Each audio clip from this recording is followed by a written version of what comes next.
வணக்கம் மக்களே, இன்றைக்கி நம்ம சேனலில் பாஸ்தா அதாவது மேக்ரோனி எப்படி பண்ணுறது தான் பார்க்க போகிறோம். அதுக்கு வெண்ணி சூடானவுடனே நம்ம பாஸ்தாவை தட்டிக்கலாம் மக்களே. நான் இன்றைக்கி 1/4 கிலோ போல் எடுத்திருக்கேன். உங்களுக்கு தேவையான அளவுக்கு பாஸ்தா எடுத்துக்கோங்க மக்களே.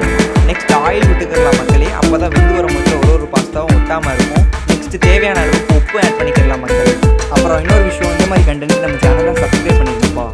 நெக்ஸ்ட் நான் இன்றைக்கி 3 வெங்காயம் எடுத்திருக்கேன். அது இந்த மாதிரி புதுசாக வச்சுக்கோங்க மக்களே. நெக்ஸ்ட் 1லேருந்து 3 தக்காளி எடுத்துருக்கேன். அதையும் நல்லா கிரைண்ட் பண்ணி எடுத்துக்கலாம். கொஞ்சம் கொஞ்சமாக தண்ணி ஃபில் பண்ணிக்கோங்க மக்களே. எந்த பதம் வரணும் நான் இங்கே காட்டுறேன் பாருங்க. இந்த பதத்துக்கு வந்தால் போதும் மக்களே. நெக்ஸ்ட் நம்ம இஞ்சி பூண்டு ரெடி பண்ணிடலாம். நெக்ஸ்ட் வாங்கி சூடான உடனே நல்லா 1லேருந்து 3 டேபிள் ஸ்பூன் எண்ணெய் ஆட் பண்ணிக்கலாம் மக்களே. இதுக்கு எண்ணெய் ஆட் பண்ணால் தான் சூப்பராக இருக்கும். ஸோ நெக்ஸ்ட் கடுகு போட்ட உடனே நம்ம வெட்டி வச்ச வெங்காயத்தையும் ஆட் பண்ணிக்கலாம். வெங்காயம் நல்லா பாதியாக வெந்ததுக்கப்புறம் நம்ம கட்டி வச்ச இஞ்சி பூண்டையும் ஆட் பண்ணிக்கலாம் மக்களே. முக்கியமான விஷயம், இது அடுப்பு சும்மா வச்சுக்கோங்க மக்களே. நல்ல வெங்காயம் குக் ஆனால் அதோட டேஸ்ட் நல்லாயிருக்கும். அதுக்கப்புறம் நம்ம அரைச்சி வச்ச தக்காளி சாறையும் ஆட் பண்ணிக்கலாம் மக்களே. ஃப்ளேமை சிம்மிலேயே வச்சுக்கோங்க மக்களே, இல்லாட்டி அடி பிடிக்கிறதுக்கு வாய்ப்பு இருக்குது. நெக்ஸ்ட் நம்ம தக்காளியும் வெங்காயமும் பச்சை வாசனை போகிற வரைக்கும் நல்லா வச்சுட்டு நெக்ஸ்ட் உப்பு ஆட் பண்ணிக்கலாம் மக்களே. கொஞ்சமாக உப்பு ஆட் பண்ணிக்கோங்க.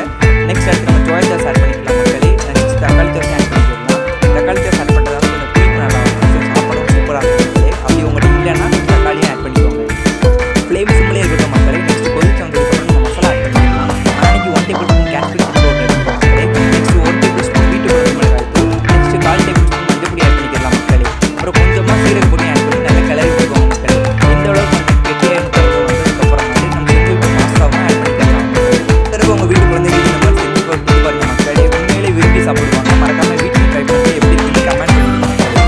நல்லா கிளறி விட்டுக்கோங்க மக்களே. இது மேக்ரோனி உடையிறதுக்கும் வாய்ப்பு இருக்குது. எனக்கு ஃபைனலாக உடஞ்சான். ஸோ அந்த மிஸ்டேக் நீங்களும் பண்ணிடாதீங்க.